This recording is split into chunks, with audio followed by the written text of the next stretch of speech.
तो आज के द 10 मिनट शो में हम आपको लेकर आए हैं क्लास 10th के लिए सोशल साइंस के इंपॉर्टेंट सवाल जो सभी विषय से मिक्स हैं। ठीक है, तो देखिएगा और समझिएगा कि 10 मिनट के शो में आपको कितना फ़ायदा होने वाला है, क्योंकि मात्र 10 मिनट के शो में जो है आपको चुनिंदा प्रश्न मिल रहे हैं जो आपको एग्जाम में अच्छे मार्क्स देंगे। ठीक है, तो 10 मिनट में आपको अच्छे से सभी क्वेश्चन को देखना है ताकि आपका नंबर जो है एग्जाम में अच्छा से अच्छा आ सके।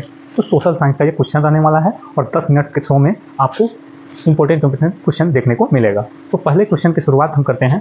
पहला क्वेश्चन क्या है यहाँ कि 1905 में जो है बंगाल का विभाजन किसने किया था। ठीक है ना, तो 1905 में बंगाल का विभाजन हुआ था, आपको याद रखना है। और किसने किया था बंगाल का विभाजन, तो इसको आपको बताना है। ठीक है, तो 1905 में बंगाल का जो विभाजन है वो कर्जन ने किया था। ठीक है, लॉर्ड कर्जन उसका नाम था, बंगाल का विभाजन किया था 1905 में। आगे देखते हैं, हम रुकेंगे नहीं, जल्दी जल्दी बताएंगे क्योंकि आपको मात्र 10 मिनट के शो में अच्छे से अच्छे प्रश्न और ज़्यादा से ज़्यादा प्रश्न दिखाने की कोशिश करेंगे। ठीक है, इसलिए जल्दी जल्दी थोड़ा देखेंगे। 2 नंबर क्या है कि पश्मीना जो ऊन है किस जानवर के रोए से बनती है। ठीक है ना, पश्मीना ऊन जो होता है किस जानवर के रोए से बनती है। तो इस 4 ऑप्शन दिए गए हैं और इस चारों में आपको बताना है। तो आपको बताना है कि भेड़ से जो है, भेड़ के जो है रोए से पश्मीना ऊन बनता है। ठीक है ना, भेड़ एक प्रकार का होता है, उसी के रोए से पश्मीना ऊन बनता है। ठीक है ना, आगे है 3 नंबर कि कांडला पतन किस राज्य में है। ठीक है ना, कांडला पतन जो होता है समुद्र में होता है, वो जहाँ जहाज आकर रुकते हैं। तो ये कांडला पतन कहाँ है आपको बताना है, चारों राज्य में से। तो आपको पता है आंसर, तो आप कमेंट में जवाब देते चलिएगा, वरना हम तो आंसर बताएंगे ही आपको। तो देखिए कांडला पतन जो है किस राज्य में है, तो गुजरात में है। ठीक है, राइट आंसर इसका क्या हो जाएगा, गुजरात।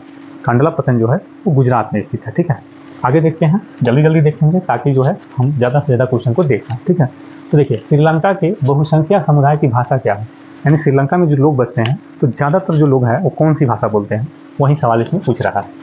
तो श्रीलंका के ज़्यादातर लोग जो हैं वो सिंहली भाषा बोलते हैं। ठीक है ना, कौन सी भाषा बोलते हैं, सिंहली भाषा जो है श्रीलंका के ज़्यादातर लोग बोलते हैं।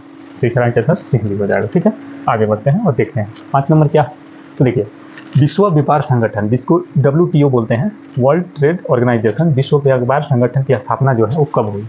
तो विश्व व्यापार संगठन जो है वो लोगों को देश विदेशों में, यानी कि एक देश को दूसरे देश से व्यापार करने के लिए वो लाइसेंस देता है, जिसका नाम है विश्व व्यापार संगठन। और इसका स्थापना कब हुई, तो आपको बताना है 1995 में। ठीक है, विश्व व्यापार संगठन की स्थापना हुई थी 1995 में, याद रखना है। ठीक है, ये सब इंपॉर्टेंट क्वेश्चन है।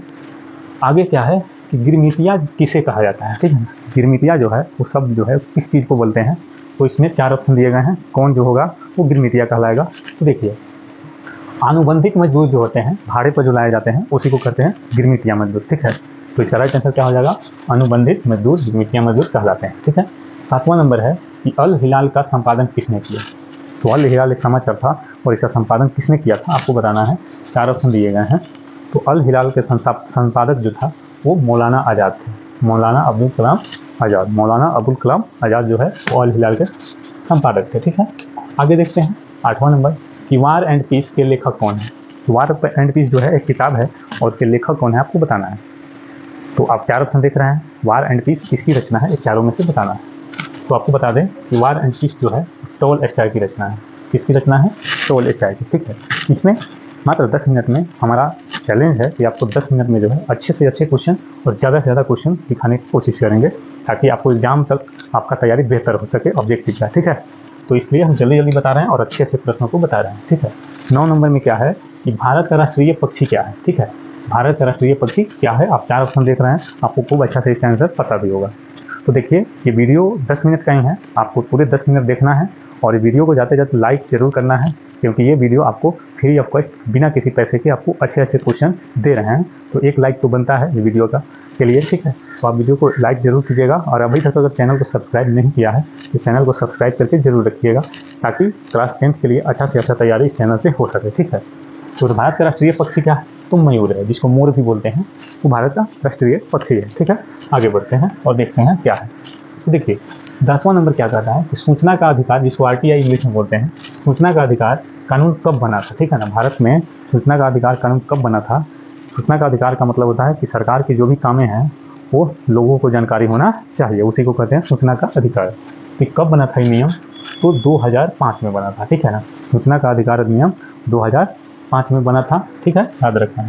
आगे देखते हैं 11 नंबर है कि भारत में किस प्रकार का लोकतंत्र है। ठीक है, भारत में किस तरह का लोकतंत्र है, तो आपको बता दें कि भारत में किस तरह का लोकतंत्र है। तो सबसे पहले आपको इसका आंसर बता देते हैं।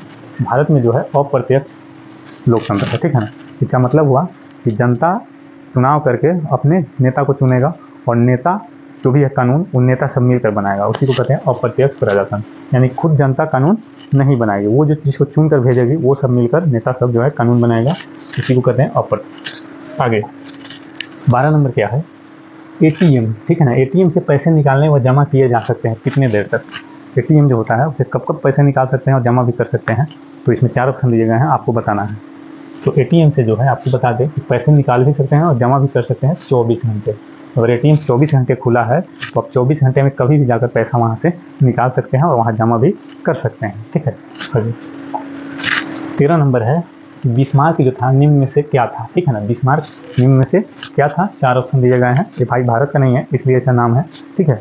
लेकिन कौन था बिस्मार्क आपको बताना है, 4 ऑप्शन दिए गए हैं कि कौन था बिस्मार्क, भाई आपको बताना है। ये क्वेश्चन इंपॉर्टेंट है, ठीक है ना। इसी तरह के क्वेश्चन को पढ़ते जाना चाहिए और इस वीडियो को देखने के बाद आपका तैयारी भी अच्छा होते जाएगा, ठीक है ना। तो बिस्मार्क जो था वो कूटनीतिज्ञ था, देख लो भाई, बिस्मार्क जो था वो कूटनीतिज्ञ था, याद रखना है।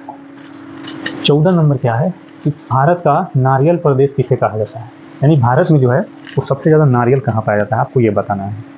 तो आप जानते हैं कि भारत में नारियल कहाँ से पैदा होकर यानी उसकी कहाँ खेती होती है और कैसे पूरे भारत में फैलता है, आपको 4 ऑप्शन दिए गए हैं। इसमें देखते हैं आपको पता चल गया होगा। भारत में जो नारियल प्रदेश है वो केरल को कहा जाता है, क्योंकि यहाँ नारियल और मसाले ज़्यादा उपजाए जाते हैं, ठीक है ना, इसलिए भारत का नारियल प्रदेश केरल है। आगे 15 नंबर, प्राकृतिक गैस किस खनिज के साथ पाई जाती है, ठीक है ना। प्राकृतिक गैस किस खनिज के साथ पाई जाती है, ये सब क्वेश्चन पढ़ के जाना चाहिए। बहुत आप लोगों ने वीडियो रील्स देखते होंगे, लेकिन इस वीडियो को 10 मिनट में ही देखकर आपका तैयारी बेहतर हो जाएगा। अगर आप 10th में नहीं भी पढ़ते हैं, आपके घर के कोई बच्चा पढ़ता है, तो उसको इस वीडियो को शेयर कीजिए और उसको भी कहिए कि इससे तैयारी करें, ठीक है ना। इस तरह के क्वेश्चन को सुन कर आपके लिए बताया जा रहा है, ठीक है। तो प्राकृतिक गैस किस खनिज के साथ पाया जाता है, तो पेट्रोलियम के साथ, ठीक है ना। पेट्रोलियम के साथ जो है तो प्राकृतिक गैस पाया जाता है, याद रखना है। आगे बढ़ते हैं। आगे सवाल है कि भारत की अर्थव्यवस्था का मुख्य आधार क्या है, यानी भारत में पैसे जो है भारत में कहाँ से आते हैं, ज़्यादातर पैसे कहाँ से आते हैं, सभी क्षेत्र से पैसे आते हैं ऐसा नहीं है, लेकिन कहाँ से पैसे ज़्यादा आते हैं आपको बताना है। तो भारत की अर्थव्यवस्था का मुख्य आधार जो है वो कृषि है, यानी खेती बाड़ी से जो है लोग, भारत के अधिकांश लोग पैसा कमाते हैं, खेती बाड़ी करते हैं, तो इसलिए भारत का मुख्य आधार जो है वो कृषि है, ठीक है। आगे 17 नंबर है कि भारतीय संविधान द्वारा मान्य राष्ट्रीय भाषाओं की संख्या है, यानी भारतीय संविधान में कितनी भाषाओं को मान्यता दी गई है। जैसे भारत की राष्ट्रभाषा क्या है, हिंदी है, उसी तरह कितनी भाषाओं को भारतीय संविधान में मान्यता मिली। ऑप्शन तो दिख रहा है, आपको बताना है कि कितनी भाषाओं को मान्यता है। तो आपको बता दें कि 22 भाषाओं को जो है वो भारतीय संविधान में मान्यता दी गई है, 22 भाषाओं को, ठीक है, याद रखना है, हिंदी के साथ 22 भाषा। 18 नंबर है कि जेनेवा समझौता कब हुआ था, ठीक है ना। जेनेवा समझौता कब हुआ था, तो आपको 4 ऑप्शन दिख रहे हैं और चारों में आपको बताना है जेनेवा समझौता कब हुआ था। तो इसका जो राइट आंसर है 1954 हो जाएगा, यानी कि जेनेवा समझौता जो है कब हुआ था, तो 1954 में हुआ था, याद रखिएगा, ठीक है। आगे 19वां नंबर सवाल कि साम्यवादी शासन का पहला प्रयोग कहाँ हुआ था, ठीक है। साम्यवादी शासन का पहला प्रयोग कहाँ हुआ था, साम्यवादी शासन में जो है सबसे पहले तो रूस में ये प्रयोग हुआ था, ठीक है। कहाँ हुआ था, तो रूस में, याद रखना है। आगे है 20 नंबर कि असहयोग आंदोलन का प्रस्ताव कांग्रेस के किस अधिवेशन में पारित हुआ, यानी असहयोग आंदोलन किस अधिवेशन में पारित हुआ कि असहयोग आंदोलन करना है हमें, अंग्रेजों को भगाना है यहाँ से। तो 4 ऑप्शन दिए गए हैं, इसमें से कौन सा होगा सही, तो आपको याद रखना है कि दिसंबर 1920 ईस्वी में जो नागपुर में अधिवेशन हुआ था, दिसंबर 1920 के नागपुर अधिवेशन, ये इंपॉर्टेंट है, ठीक है ना। वो नागपुर अधिवेशन में जो है किसको पारित किया गया था, कांग्रेस प्रस्ताव को, यानी असहयोग आंदोलन पारित हुआ कि हाँ अब असहयोग आंदोलन अंग्रेजों के विरुद्ध करना है, तो ये याद रखना है, ठीक है। तो देखिए अब आज के इस 10 मिनट के शो में, 10 मिनट शो में आपको टॉप 20 प्रश्नों को दिखाया गया है। आपने 20 प्रश्नों को देखा होगा और समझा होगा कि कितना इंपॉर्टेंट है आपके एग्जाम के लिए। तो देखिए इसी तरह के वीडियो और इसी तरह के क्वेश्चन को अगर आपको पढ़ना है तो वीडियो को शेयर कीजिए, लाइक कीजिए और चैनल को अभी तक सब्सक्राइब नहीं किया है, चैनल को सब्सक्राइब करके भी रखिए, क्योंकि आपको प्रतिदिन इसी तरह का वीडियो देखने को मिलने वाला है, ठीक है। तो चलते हैं अगले वीडियो का आप इंतजार कीजिए, तब तक के लिए धन्यवाद, जय हिंद।